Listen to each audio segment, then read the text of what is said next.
Hey, this is Pastor Lafayette. It's Tuesday. Thanks for joining me today. We're in Psalm chapter 66.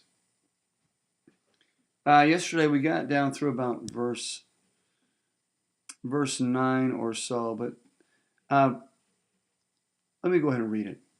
Make a joyful shout to God, all the earth. Sing out the honor of his name. Make his praise glorious. Say to God, how awesome are your works through the greatness of your power. Your enemies shall submit themselves to you. All the earth shall worship you and sing praises to you. They shall sing praises to your name, Selah. Come and see the works of God. He's awesome in his doing toward the sons of men. He turned the sea into dry land. They went through the river on foot. There we will rejoice in him. He rules by his power forever. His eyes observe the nations. Do not let the rebellious exalt themselves, Selah. Oh, bless our God, you peoples, and make the voice of his praise to be heard, who keeps our soul among the living and does not allow our feet to be moved. Here's where we'll start today, verse 10. For you, O God, have tested us. You've refined us as silver is refined. You brought us into the net. You laid affliction on our backs. You've caused men to ride over our heads. We went through fire and through water, but you brought us out to rich fulfillment. I will go into your house with burnt offerings. I will pay you my vows, which my lips have uttered, and my mouth has spoken when I was in trouble. I will offer you burnt sacrifices of fat animals with the sweet aroma of rams. I will offer bulls with goats, Selah. Come and hear, all you who fear God, and I will declare what he has done for my soul. I cried to him with my mouth, and he was extolled with my tongue. If I regard iniquity in my heart, the Lord will not hear. But certainly God has heard me. He's attended to the voice of my prayer. Blessed be God who has not turned away my prayer, nor his mercy from me. Verse 10. We get into an interesting part here. Now understand, we're talking about Israel. It has been said of them, and it was said of them many times by the Lord, that they were a stiff-necked and hard-hearted people, that they were stubborn and rebellious. And so when we read this, we say, for you've tested us, O God, refined us as fire, brought us into the net, you laid affliction on our backs, you caused men to ride over our heads. Now we know that the covenant of God is always true. God is a covenant-keeping God, and we know that for a fact that we are to be the head and not the tail. We will always increase. God will always bless us. That we're always moving forward. God is taking us into great places. It is a reproach to his name if we are defeated and cast out. It's a reproach to his name. It's biblical.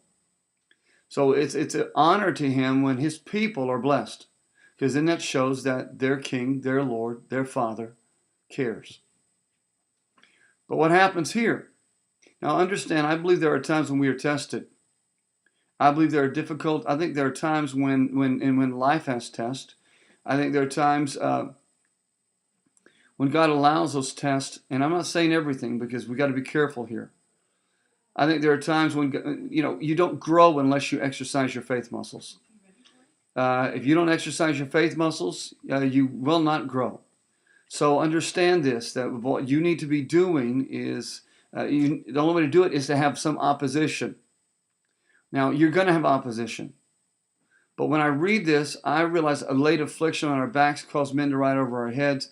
When I read this, I realize that God is not a person who fails the covenant. He can't fail his covenant. It's his word. If he broke his word, you can't count on anything. But when we failed him, and when Israel failed him, they had to be, people overran them. People would conquer them, would rule over them until there were judges who would arise in the land. And these judges would defeat the enemy, would turn things around, and would put themselves back in the right position. It took judges to turn the nation around. The nation would turn from God. They would be judged. A judge would be raised up to turn the nation back to God and to free them from the oppressor. That's just the way it worked. So I realize that this is what happens a lot. So God knows how to turn bad things to good for us. So if you're doing something stupid that gets you in trouble, it's not God. It's you. You did it. You reap what you sow. You can't blame God because you sowed bad seed. So things begin to happen. Your life is in turmoil, or maybe you don't run your finances right, or things get all messed up. You can't blame God for all those things. especially if we're not giving or if we're not fulfilling our end of the agreement. And so what happens is we find ourselves in a very difficult time. But if we will turn and say, God, I put my faith and my trust in you, I know you're going to bring me out of this, he will respond to us, bring us out of it, and then we will find that he's brought us into, like verse 12 says, a rich fulfillment. And we might have had to learn a few lessons the hard way, but he brings us into rich fulfillment. Now that is how God works. He doesn't just let the devil beat you to death just so he's trying to prove a point or trying to teach you a lesson. Anyway, you and I have authority over the devil, so that wouldn't be true anyway. It's things that we get ourselves into that cause the problems. There are other issues that happen, and I understand that.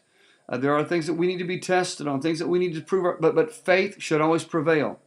We shouldn't give up. We shouldn't go into temptation. We shouldn't sin. Faith should always prevail. As long as faith is prevailing in your life, he will bring you into rich fulfillment.